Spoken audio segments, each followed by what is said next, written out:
Ia ditertawakan oleh masyarakatnya, dicurigai oleh penguasa, dan dikritik oleh para ulama. Namun kata-katanya tetap hidup, bahkan setelah lebih dari 1000 tahun berlalu. Abu Nawas, seorang penyair istana yang berani menertawakan dunia, sekaligus seorang manusia yang pada akhirnya berdialog dengan Tuhannya. Di balik tawa dan syair-syair kontroversialnya, tersembunyi kecerdasan yang membongkar kemunafikan zaman dinasti Abbasiyah. Ia hidup di antara kemewahan istana dan bayang-bayang penjara, antara kebebasan kata dan ancaman kekuasaan. Siapakah sebenarnya Abu Nawas? Apakah ia hanya seorang penyair nakal, atau justru cermin paling jujur dari peradaban Islam abad pertengahan? Inilah kisah seorang manusia yang melampaui zamannya, Abu Nawas.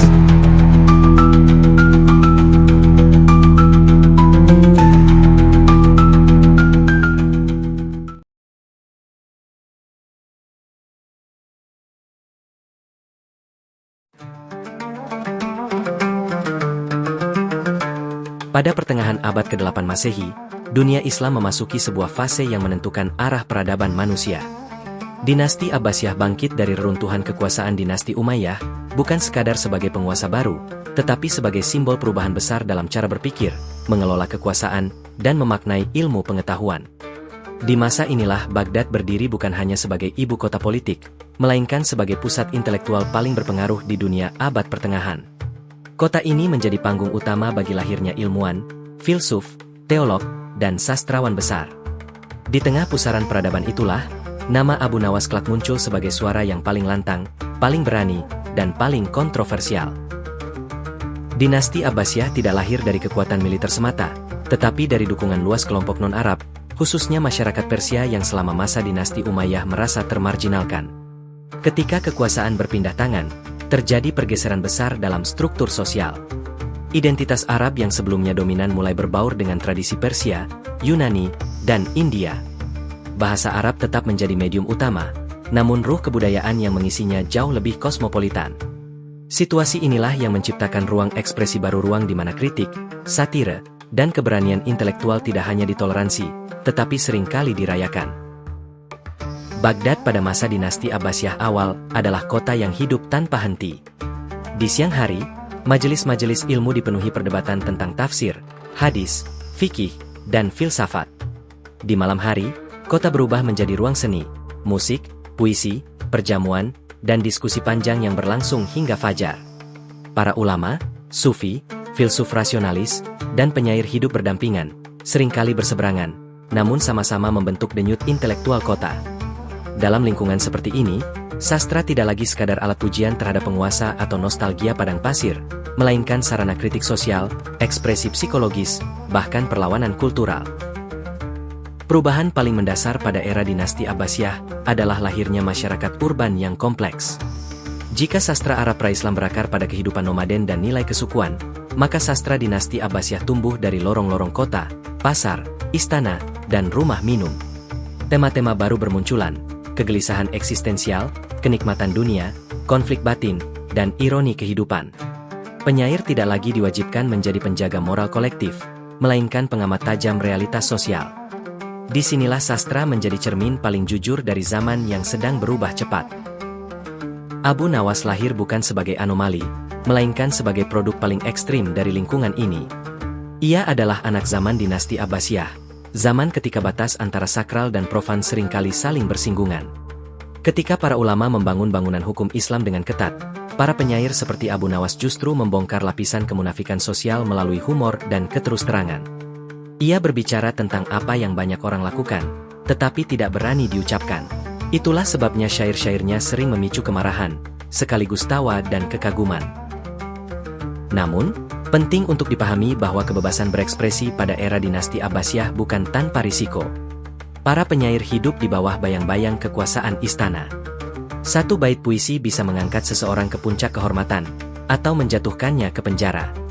Hubungan antara penyair dan khalifah bersifat ambigu, penuh keakraban, tetapi juga ketegangan. Dalam konteks inilah Abu Nawas memainkan perannya dengan kecerdikan luar biasa. Ia menjadi penghibur istana, sekaligus pengkritik halus yang menyelipkan kebenaran pahit dalam tawa. Era dinasti Abbasiyah juga ditandai oleh perdebatan teologis yang tajam. Aliran rasionalis Mu'tazilah, tradisionalis Ahlul Hadis, dan kelompok Sufi awal, saling berhadapan dalam wacana publik.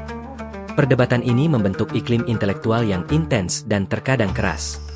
Abu Nawas tidak berdiri secara formal dalam satu mazhab teologi, tetapi syair-syairnya mencerminkan kesadaran filosofis yang dalam, tentang kefanaan hidup, kontradiksi moral manusia, dan paradoks antara dosa dan pengampunan. Ia bukan teolog, namun puisinya sering menyentuh wilayah yang tidak berani disentuh oleh ceramah.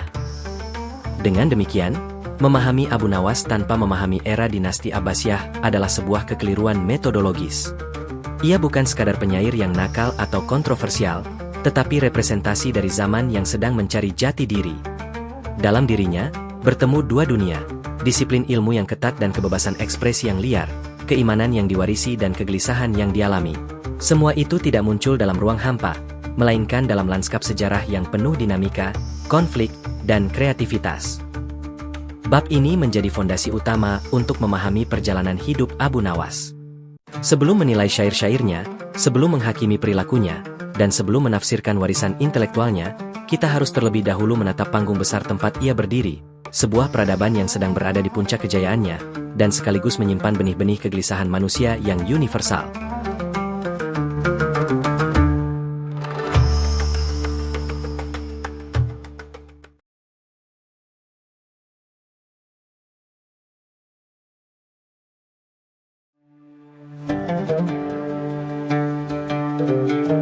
Abu Nawas lahir pada sebuah persimpangan sejarah dan budaya.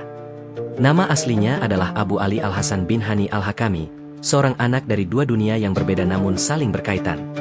Ia dilahirkan sekitar tahun 145 Hijriah atau 762 Masehi, di wilayah Ahwas, sebuah kawasan subur di Persia Barat Daya yang sejak lama menjadi titik temu peradaban Arab dan Iran.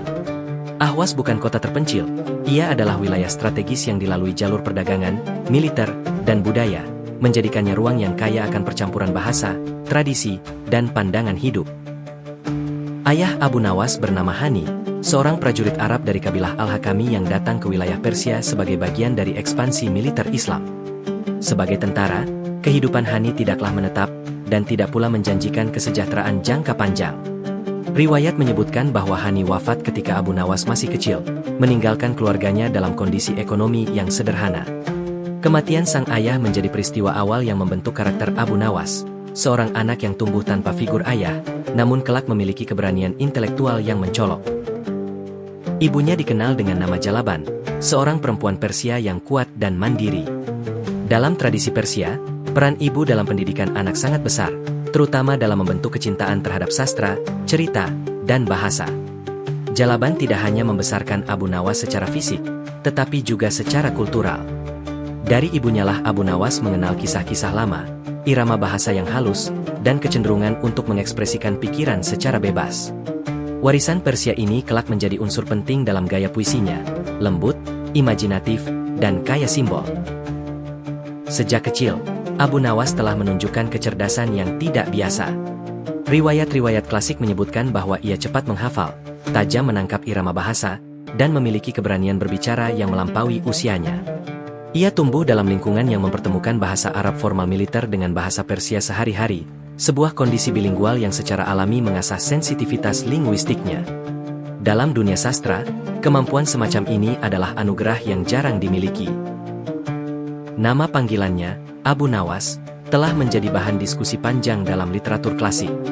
Sebagian sejarawan menyebut bahwa julukan ini merujuk pada dua ikal rambut panjang di sisi kepalanya, ciri fisik yang mencolok dan mudah diingat. Namun, ada pula yang menafsirkannya sebagai metafora sastra, Nawas yang berarti gelombang atau ikal, melambangkan gaya bahasanya yang berliku, mengejutkan, dan penuh permainan makna. Apapun asalnya, nama ini kelak menjadi simbol kejeniusan sekaligus kontroversi. Masa kecil Abu Nawas di Ahwas bukanlah masa yang mewah. Ia tumbuh dalam kesederhanaan, menyaksikan langsung kerasnya kehidupan masyarakat kelas bawah di wilayah perbatasan kekuasaan Abbasiyah. Pengalaman ini memberinya pemahaman awal tentang ketimpangan sosial, kepalsuan moral, dan ironi hidup, tema-tema yang kelak sering muncul dalam syair-syairnya. Ia belajar bahwa kehidupan tidak selalu seindah yang digambarkan dalam nasihat, dan bahwa manusia seringkali hidup dalam kontradiksi. Pendidikan awal Abu Nawas tidak berlangsung di madrasah besar, melainkan melalui interaksi sehari-hari, pengajaran dasar membaca dan menulis, serta hafalan puisi-puisi Arab klasik. Dalam tradisi saat itu, puisi bukan sekadar hiburan, melainkan sarana utama pendidikan bahasa dan etika. Seorang anak yang mampu menghafal syair dianggap memiliki masa depan intelektual yang cerah. Abu Nawas dengan cepat menonjol di antara teman-temannya, hingga bakatnya menarik perhatian orang-orang di sekitarnya. Kesadaran akan potensi anaknya membuat Jalaban mengambil keputusan penting yang akan mengubah sejarah sastra Arab. Ibunya mengirim Abu Nawas ke Basroh, salah satu pusat ilmu pengetahuan terbesar pada masa itu. Keputusan ini bukan perkara ringan. Basroh terletak jauh dari Ahwas, dan perjalanan ke sana penuh risiko. Namun, bagi seorang ibu Persia yang memahami nilai ilmu dan sastra, masa depan intelektual anaknya lebih berharga daripada rasa aman sementara. Keberangkatan Abu Nawas ke Basroh menandai berakhirnya masa kanak-kanaknya dan dimulainya perjalanan panjang sebagai pencari ilmu. Ia meninggalkan kampung halaman, ibunya, dan dunia kecil yang membesarkannya, untuk memasuki arena besar peradaban Abbasiyah. Dari titik inilah, kisah Abu Nawas tidak lagi sekadar kisah seorang anak yatim dari Ahwas, tetapi perjalanan seorang pemuda yang akan mengguncang dunia sastra Arab dengan keberanian kata-katanya.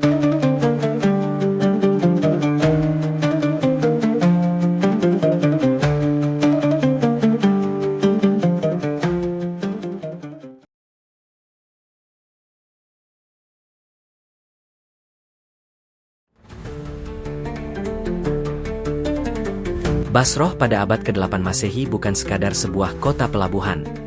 Ia adalah laboratorium peradaban, tempat ide-ide bertabrakan, bahasa dipertajam, dan intelektual ditempa dengan disiplin yang keras. Ketika Abu Nawas menginjakan kaki di kota ini sebagai seorang pemuda miskin dari Ahwas, ia memasuki dunia yang sama sekali baru, dunia yang tidak memberi tempat bagi bakat mentah tanpa kerja keras. Basroh menuntut ketekunan, hafalan, dan ketundukan pada otoritas ilmu. Dan disinilah Abu Nawas mulai ditempa, bukan sebagai penyair hiburan, melainkan sebagai intelektual sastra sejati. Di Basroh, Abu Nawas hidup sederhana, bahkan seringkali dalam kekurangan. Ia bergantung pada kemurahan hati para guru dan pelindung ilmu, serta bekerja serabutan demi bertahan hidup. Namun keterbatasan ekonomi tidak memadamkan dahaganya terhadap ilmu. Ia menghadiri majelis-majelis bahasa, duduk berjam-jam mendengarkan perdebatan nahwu, dan mencatat dengan teliti setiap kaidah yang disampaikan. Kota ini mengajarkannya satu pelajaran penting, keindahan bahasa lahir dari disiplin, bukan sekadar bakat. Salah satu figur paling berpengaruh dalam kehidupan intelektual Abu Nawas adalah Kholaf al-Ahmar, seorang ahli syair Arab kuno yang dikenal keras dan tidak kompromistis.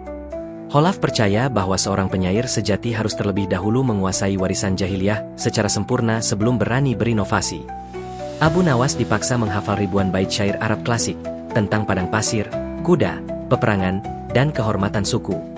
Riwayat bahkan menyebutkan bahwa ia pernah dikurung dan tidak diizinkan keluar sebelum menyelesaikan hafalan yang ditentukan.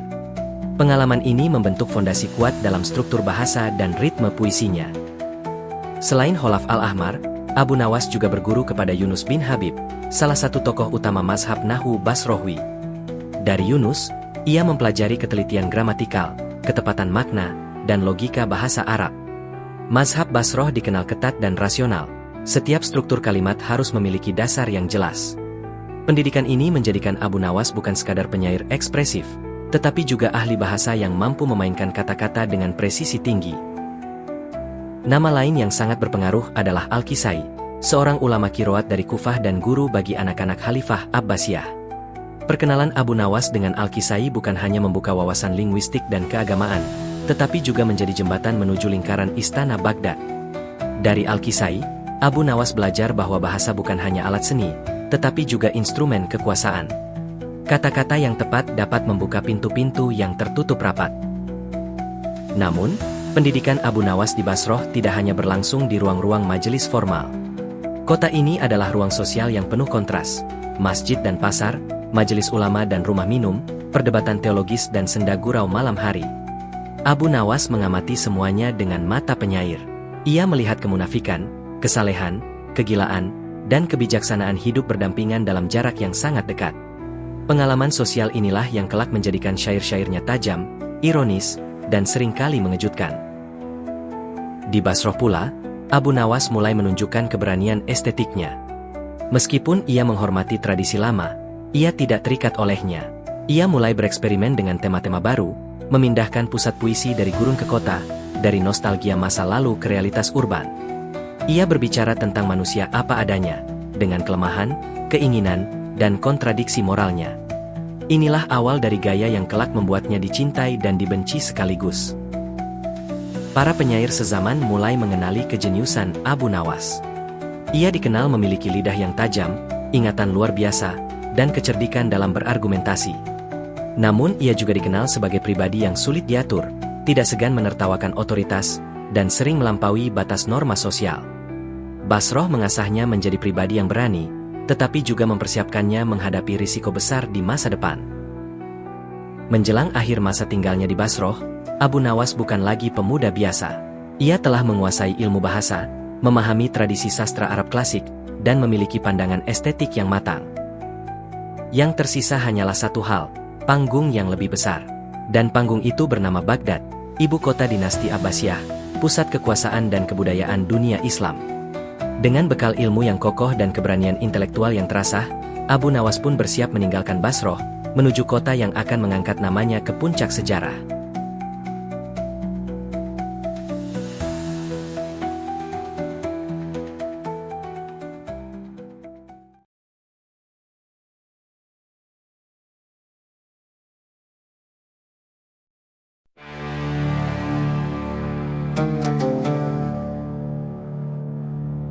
Abu Nawas dan Istana Abbasiyah merupakan potret paling kompleks dalam keseluruhan perjalanan hidup sang penyair.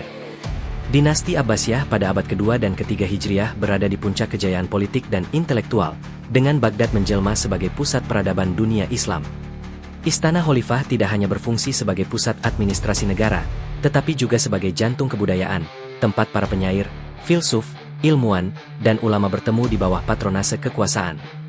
Dalam ruang yang syarat kemewahan sekaligus intrik inilah, Abu Nawas membangun reputasinya sebagai penyair jenius yang tidak sepenuhnya tunduk pada pakem istana. Kebijakan patronase dinasti Abbasiyah menciptakan iklim yang subur bagi perkembangan sastra, tetapi sekaligus membentuk hubungan yang ambigu antara kekuasaan dan kebebasan berekspresi. Para penyair diharapkan menulis puisi pujian untuk mengukuhkan legitimasi khalifah dan elit penguasa.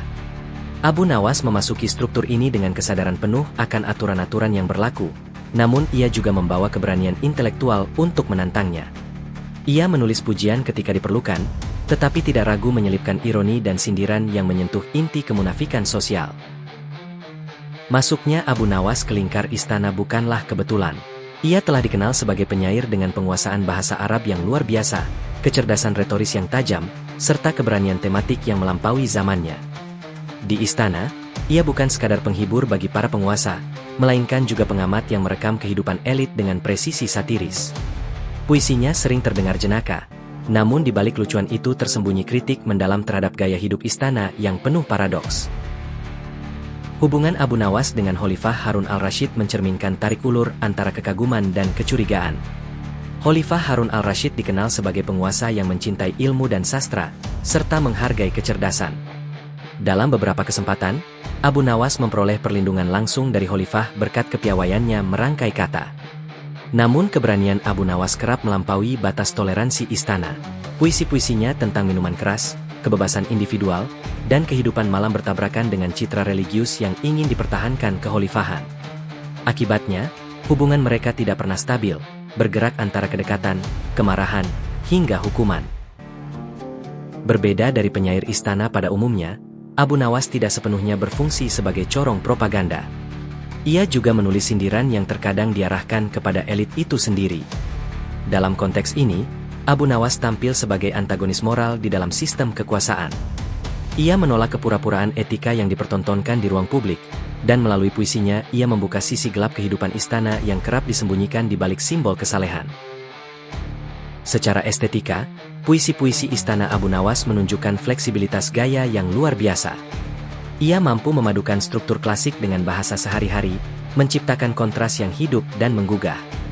Satire yang ia gunakan jarang bersifat frontal, sebaliknya, ia memilih ambiguitas makna, permainan kata, dan simbol untuk menyampaikan kritik. Teknik ini tidak hanya memperlihatkan kecerdasan sastra Abu Nawas, tetapi juga menjadi strategi bertahan hidup di tengah sensor istana. Kontroversi menjadi bagian tak terpisahkan dari kehidupan Abu Nawas di istana. Popularitasnya berjalan seiring dengan hukuman dan pengasingan. Sumber-sumber klasik mencatat bahwa ia beberapa kali dipenjara akibat puisinya yang dianggap melampaui batas norma sosial dan politik. Namun bahkan dalam kondisi tertekan, Abu Nawas tetap menulis. Puisi-puisi dari masa hukuman memperlihatkan perubahan nada, dari satir yang tajam menuju refleksi eksistensial tentang kebebasan, penderitaan, dan makna hidup. Pada masa Khalifah Al-Amin, posisi Abu Nawas semakin ambigu. Gaya hidup Al-Amin yang lebih terbuka dan hedonistik memberikan ruang ekspresi yang lebih luas bagi Abu Nawas, tetapi sekaligus memperkuat stigma terhadapnya sebagai simbol dekadensi istana. Dalam periode ini, Abu Nawas sering dijadikan representasi budaya elit yang dianggap menjauh dari moral publik, sehingga kritik terhadap dirinya semakin keras, baik dari kalangan ulama maupun masyarakat umum. Secara psikologis, kehidupan di istana membentuk konflik batin yang mendalam dalam diri Abu Nawas. Ia menikmati kebebasan intelektual dan kemewahan, tetapi hidup dalam bayang-bayang hukuman dan ketidakpastian. Puisi-puisinya mencerminkan kegelisahan ini, memperlihatkan ketegangan antara tawa dan ketakutan, antara keberanian dan kecemasan. Istana yang semula menjadi ruang ekspresi perlahan berubah menjadi simbol keterasingan. Pada akhirnya, istana dinasti Abbasiyah menjadi panggung utama sejarah Abu Nawas. Di sanalah ia menguji batas-batas kebebasan kata, menantang norma, dan merefleksikan posisinya sebagai manusia di hadapan kekuasaan dan Tuhan. Hubungan Abu Nawas dengan istana bersifat dialektis, saling membutuhkan sekaligus saling mencurigai. Istana memberi ruang bagi kejeniusannya, tetapi juga menjadi sumber penderitaan dan kegelisahan batin. Dari pengalaman inilah Abu Nawas tidak hanya dikenang sebagai penyair istana, melainkan sebagai suara kritis yang berani berbicara dari dalam jantung kekuasaan dan peradaban dinasti Abbasiyah.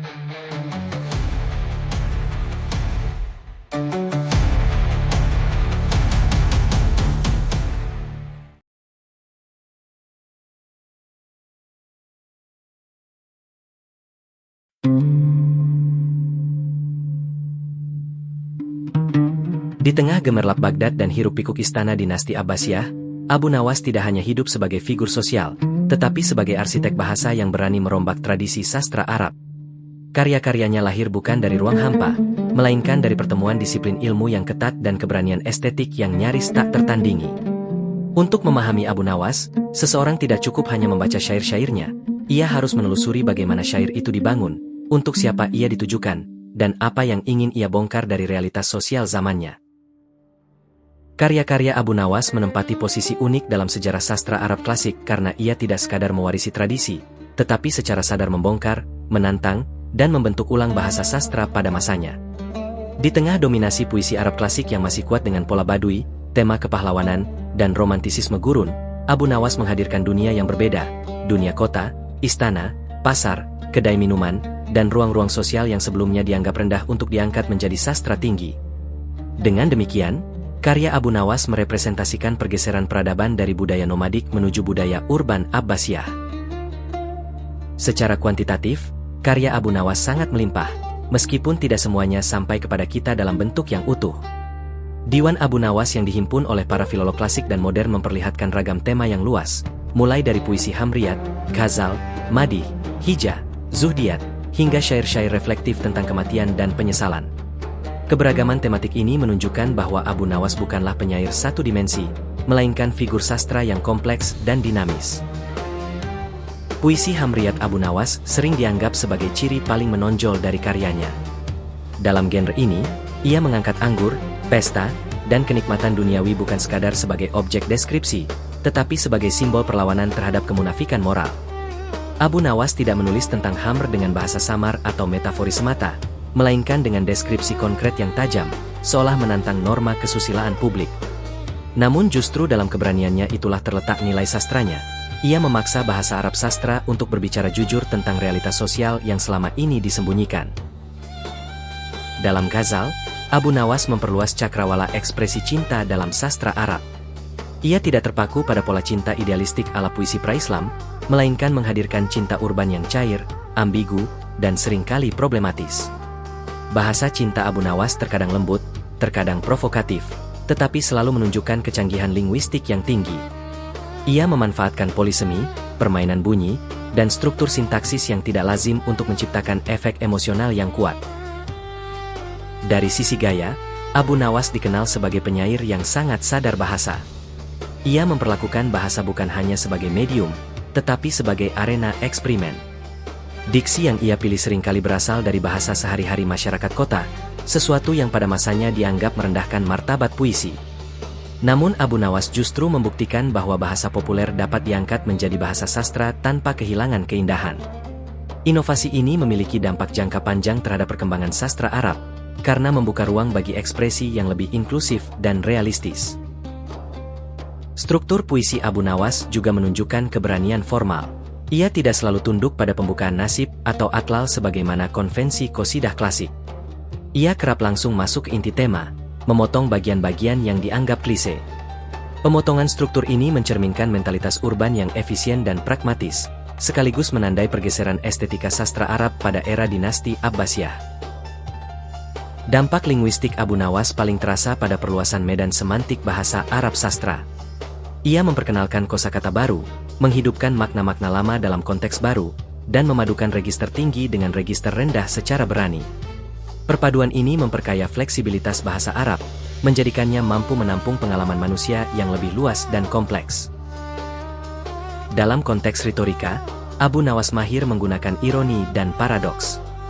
Ia sering membangun puisi dengan logika terbalik, di mana kesalehan dipertanyakan dan dosa dipertontonkan secara terbuka.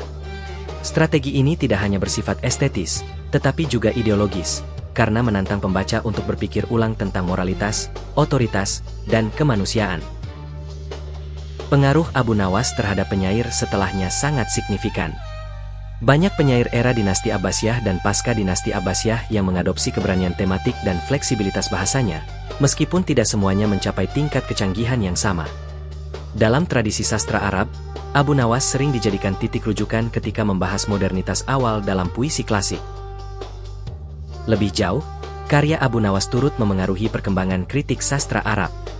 Para kritikus klasik seperti Ibn Qutaybah dan Al-Jahiz menjadikan karya-karyanya sebagai bahan perdebatan tentang batas kesusilaan, fungsi sastra, dan relasi antara etika dan estetika. Dengan demikian, Abu Nawas tidak hanya memproduksi teks sastra, tetapi juga memicu diskursus intelektual yang membentuk teori sastra Arab klasik. Dalam perspektif linguistik historis, bahasa Abu Nawas mencerminkan fase transisi bahasa Arab dari bahasa puisi Badui menuju bahasa urban kosmopolitan. Ia menyerap pengaruh Persia dan budaya kota tanpa kehilangan akar Arabnya. Proses ini memperkaya struktur ekspresif bahasa Arab dan mempersiapkannya untuk menjadi bahasa ilmu pengetahuan dan filsafat pada abad-abad berikutnya. Menariknya, meskipun sering dicap sebagai penyair hedonistik, karya Abu Nawas juga mengandung lapisan refleksi moral yang mendalam. Dalam puisi-puisi Zuhudiyat dan Taubat, ia menggunakan bahasa yang sederhana namun penuh daya emosional. Perubahan gaya ini menunjukkan kematangan artistik dan spiritual, sekaligus memperlihatkan bahwa Abu Nawas mampu menundukkan egonya sebagai seniman demi pencarian makna yang lebih dalam.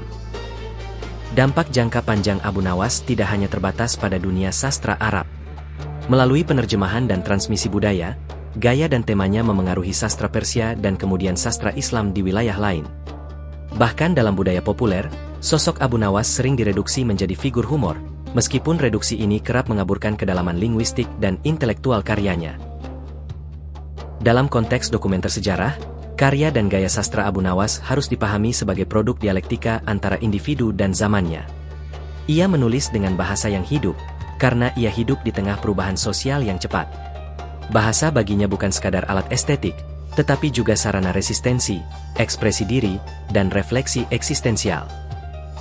Dengan demikian, kontribusi terbesar Abu Nawas terletak pada kemampuannya menggeser batas-batas bahasa dan sastra. Ia membuktikan bahwa sastra dapat menjadi ruang kejujuran yang radikal, tempat bahasa berbicara tentang manusia apa adanya. Melalui karya dan gaya sastranya, Abu Nawas meninggalkan warisan linguistik yang terus hidup, memengaruhi cara bahasa Arab digunakan, dipahami, dan dirayakan hingga hari ini.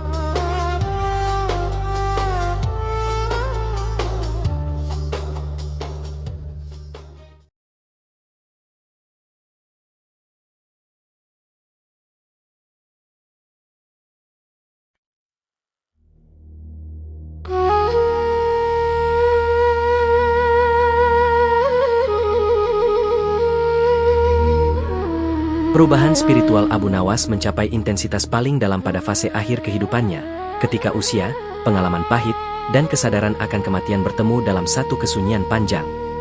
Jika pada fase sebelumnya transformasi batin masih berlangsung dalam ketegangan antara masa lalu dan harapan akan ampunan, maka pada masa-masa terakhir ini Abu Nawas memasuki ruang kontemplasi yang lebih tenang, meskipun syarat kegelisahan.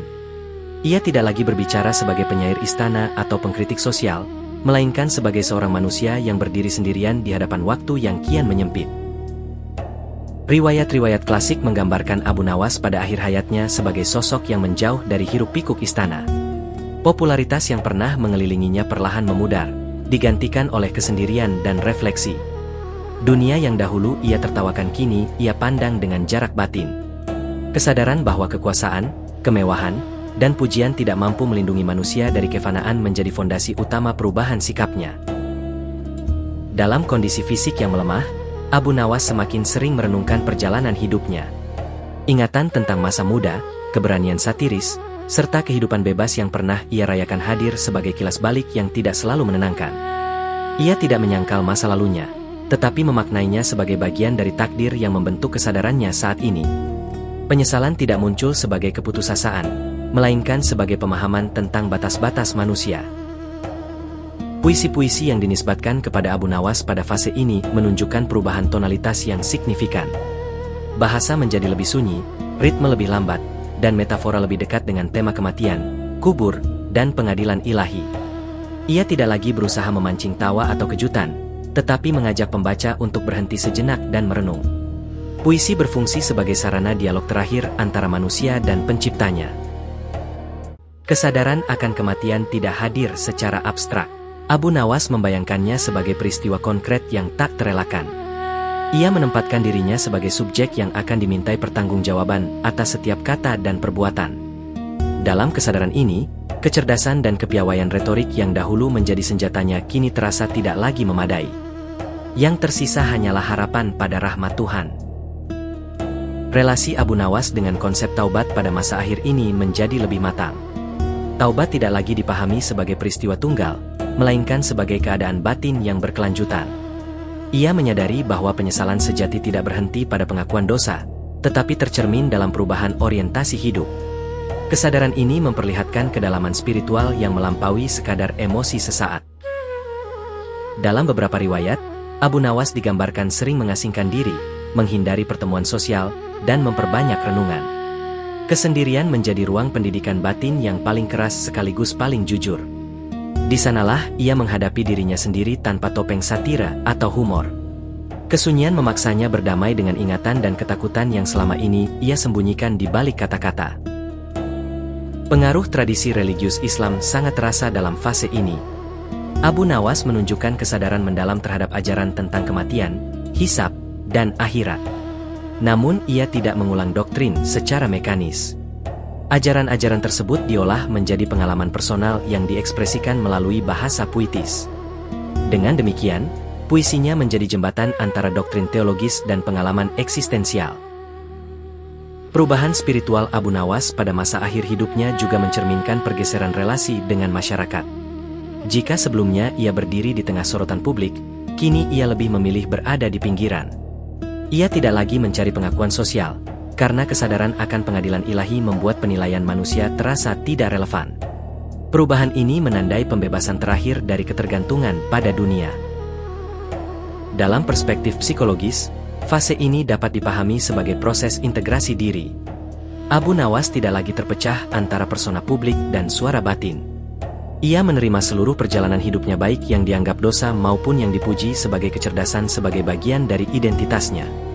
Penerimaan ini menjadi prasyarat bagi kedamaian batin yang relatif, meskipun kegelisahan tetap hadir. Riwayat tentang detik-detik wafat Abu Nawas memang tidak seragam. Sebagian sumber menyebut ia wafat dalam keadaan penuh penyesalan dan doa, sementara yang lain menyampaikan kisah yang lebih sederhana tanpa dramatisasi. Ketidakseragaman ini justru menunjukkan bahwa sejarah tidak sepenuhnya mampu menangkap pengalaman batin seseorang pada saat-saat terakhirnya.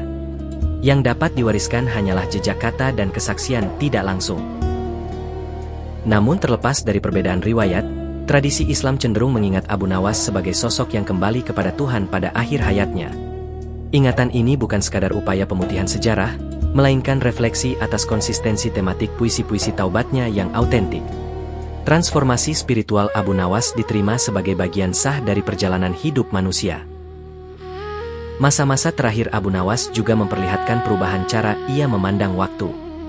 Jika sebelumnya waktu dirayakan sebagai ruang kesenangan, kini ia dipahami sebagai amanah yang hampir habis. Setiap detik memiliki bobot moral. Kesadaran ini memberi urgensi pada setiap doa dan penyesalan yang ia ungkapkan. Dalam konteks narasi dokumenter, fase ini menjadi klimaks emosional. Penonton diajak menyaksikan seorang tokoh yang sepanjang hidupnya menantang norma, kini berhadapan dengan realitas paling universal, kematian. Tidak ada lagi satire yang melindungi, tidak ada kecerdasan yang dapat menunda, yang tersisa hanyalah keheningan dan harapan. Perubahan spiritual Abu Nawas pada masa akhir hidupnya juga mengandung pesan etis yang kuat. Ia menunjukkan bahwa refleksi dan penyesalan tidak mengenal batas usia atau reputasi. Bahkan sosok yang paling kontroversial pun memiliki kapasitas untuk merenung dan berubah. Pesan ini menjadikan kisah Abu Nawas relevan lintas zaman dan budaya. Dari sudut pandang sejarah sastra, fase akhir ini melengkapi potret Abu Nawas sebagai penyair yang utuh. Ia tidak berhenti pada satu fase tematik, tetapi mengalami evolusi yang mencerminkan dinamika hidup manusia. Puisinya menjadi arsip emosional dan spiritual yang merekam perjalanan dari pemberontakan menuju kepasrahan. Masa-masa terakhir Abu Nawas juga mengundang pembacaan ulang terhadap karya-karya awalnya. Satire dan provokasi yang dahulu ia tulis dapat dipahami sebagai bagian dari pencarian makna, bukan sekadar kenakalan estetis. Dengan perspektif ini, seluruh korpus puisinya membentuk narasi hidup yang koheren. Kesadaran akan keterbatasan bahasa menjadi tema implisit pada fase akhir ini. Abu Nawas seolah menyadari bahwa kata-kata, betapapun indahnya, tidak mampu sepenuhnya mewakili pengalaman mendekati kematian. Kesadaran ini menjelaskan mengapa puisinya menjadi lebih singkat, lebih sunyi, dan lebih padat makna. Akhirnya, Abu Nawas wafat sebagai manusia biasa yang meninggalkan warisan luar biasa.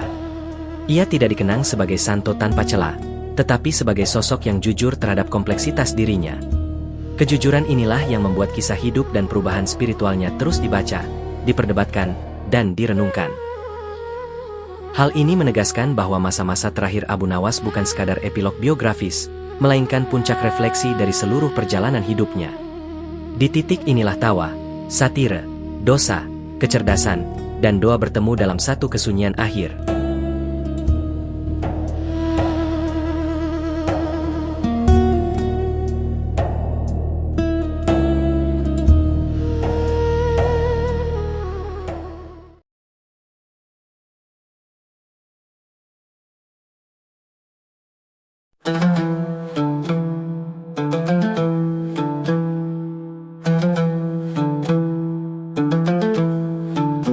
Ketika nama Abu Nawas disebut berabad-abad setelah kematiannya, yang muncul bukan hanya gambaran seorang penyair istana atau figur kontroversial, melainkan simbol dari keberanian intelektual dalam menghadapi realitas manusia apa adanya. Warisan Abu Nawas tidak terletak pada satu tema atau satu periode hidupnya, tetapi pada keseluruhan perjalanan batinnya dari disiplin ilmu yang ketat, keberanian estetik yang liar, hingga kesadaran spiritual yang jujur. Ia meninggalkan jejak yang tidak pernah benar-benar pudar dalam sejarah sastra Arab dan budaya Islam. Dalam khazanah sastra Arab klasik, Abu Nawas menempati posisi yang unik dan tidak tergantikan. Para kritikus dan sarjana awal seperti Al-Jahiz, Ibnu Qutaibah, dan generasi setelahnya mengakui kejeniusannya dalam bahasa, meskipun tidak selalu sepakat dengan pilihan tematiknya. Ia dipandang sebagai penyair yang memutus rantai konvensi lama dan membuka jalan bagi sastra urban Abbasiyah. Setelah Abu Nawas, puisi Arab tidak lagi terikat sepenuhnya pada nostalgia gurun dan idealisme kesukuan, tetapi bergerak menuju refleksi psikologis dan sosial yang lebih kompleks. Warisan linguistik Abu Nawas juga bersifat struktural. Ia memperluas kemungkinan ekspresi bahasa Arab, membuktikan bahwa bahasa ini mampu menampung humor, ironi, kegelisahan, dan penyesalan dengan kedalaman yang sama. Ia tidak merusak bahasa, ia justru mengujinya hingga batas maksimal, lalu menunjukkan kelenturannya. Oleh karena itu, dalam kajian akademik modern, Abu Nawas sering diposisikan sebagai inovator bahasa, bukan sekadar penyair provokatif. Di luar dunia akademik, nama Abu Nawas hidup dalam budaya populer berbagai wilayah Islam, termasuk di Nusantara. Ia hadir dalam hikayat, cerita lisan, dan adaptasi sastra yang seringkali menekankan sisi kecerdikan dan kelucuannya. Meski gambaran ini kerap menyederhanakan sosok aslinya, keberlanjutan cerita-cerita tersebut menunjukkan satu hal penting: Abu Nawas mampu menembus batas waktu, geografi, dan kelas sosial. Ia menjadi milik kolektif budaya, bukan hanya milik buku-buku sastra klasik. Relevansi Abu Nawas di dunia modern terletak pada keberaniannya menghadapi kontradiksi manusia. Dalam masyarakat yang sering menuntut kesempurnaan moral di ruang publik, Abu Nawas mengingatkan bahwa kejujuran terhadap diri sendiri adalah bentuk keberanian tertinggi. Ia tidak memisahkan manusia menjadi hitam dan putih, melainkan menampilkan spektrum pengalaman yang luas antara iman dan kelemahan, antara tawa dan penyesalan. Perspektif ini menjadikannya relevan dalam diskusi kontemporer tentang etika, seni, dan kebebasan berekspresi.